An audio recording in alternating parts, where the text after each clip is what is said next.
Hello, everyone. This is Dr. Rhonda Farrell, the founder of CSTGIA, bringing you week 51 of our phenomenal Cyber Resiliency 2025 series.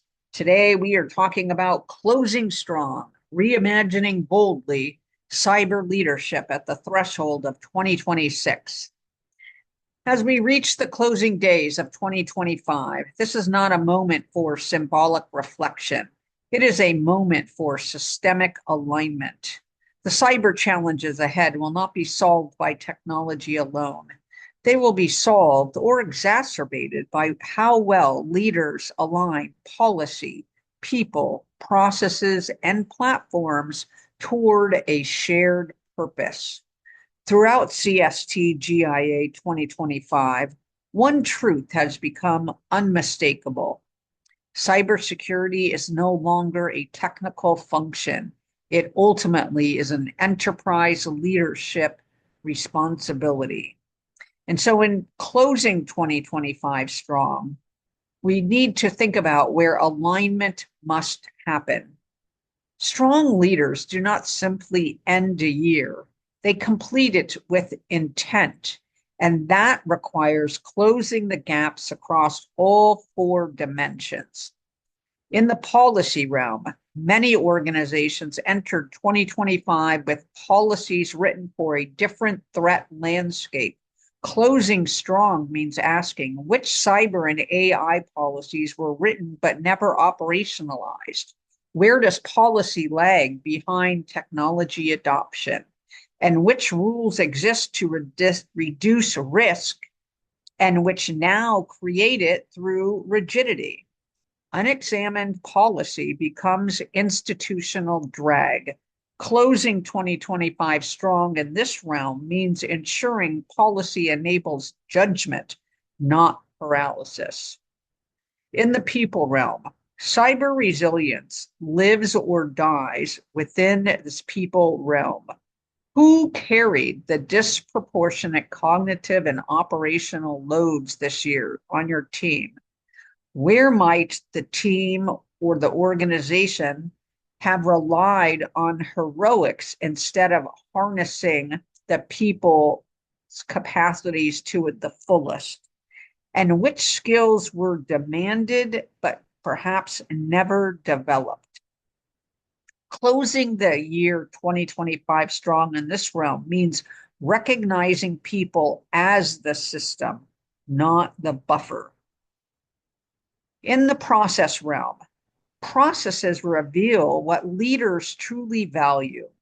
Which workflows slowed response, obscured accountability, or encouraged workaround type behavior? Where did compliance perhaps replace clarity of what was actually necessary to create more secure infrastructures and organizations? And lastly, what processes were created for control, but now undermine our secureness and exacerbate our risk because of speed and trust issues? End of year discipline means retiring processes that no longer reflect the new secure reality or security posture we have been aiming towards in 2025. Lastly, in the platforms area, technology debt is often leadership debt.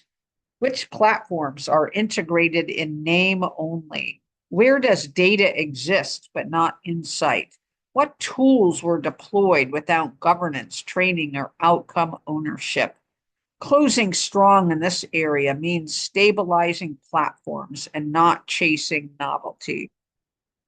So in reimagining 2026, we need to ultimately design for resilience, not reaction.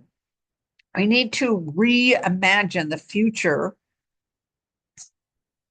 and that requires leadership to design coherence across systems, not just improvement within silos. Policy in 2026 must be adaptive. Static governance will fail in a dynamic threat environment. Policies must evolve alongside AI-enabled systems, cyber-physical convergence, and global interdependence. People in 2026 must be trusted decision makers.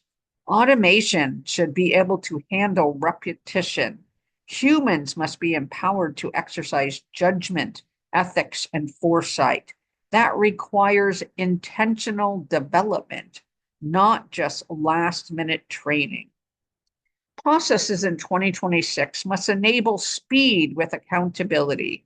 Decision velocity will define leadership effectiveness. Processes must clarify ownership, reduce friction, and allow action with incomplete information. Platforms in 2026 must serve strategy. Technology must support mission outcomes, transparency, and trust, not just dashboards and alerts. Integration, explainability, and resilience matter more than features. The three system level questions that leaders must ask now so that you get a better outcome in 2026. Where are our policies protecting the past instead of enabling a more secure future?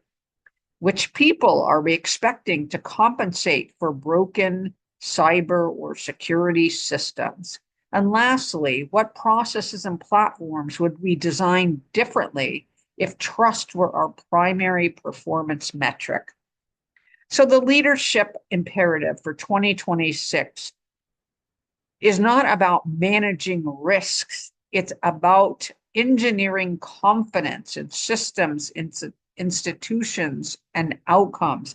Yes, of course, we need to heighten our security posture. Yes, of course, we need to remediate as much risk as possible, but we need to go back to that trust nexus as we're engineering our 2026 solutions. This requires leaders who close the year with discipline, reimagine what's possible with courage, and align policy, people, process, and platforms with greater intentionality.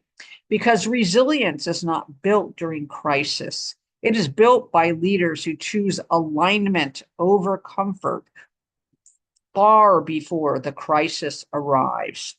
So as we close out CSTGIA Cyber Resiliency 2025, let's carry this forward. What kind of digital world are we deliberately designing? And are we prepared to be fully accountable for it? Close strong, reimagine boldly, and lead systemically. This is Dr. Rhonda Farrell, the founder of CSTGIA, closing out week 51 of CSTGIA Cyber Resiliency 2025.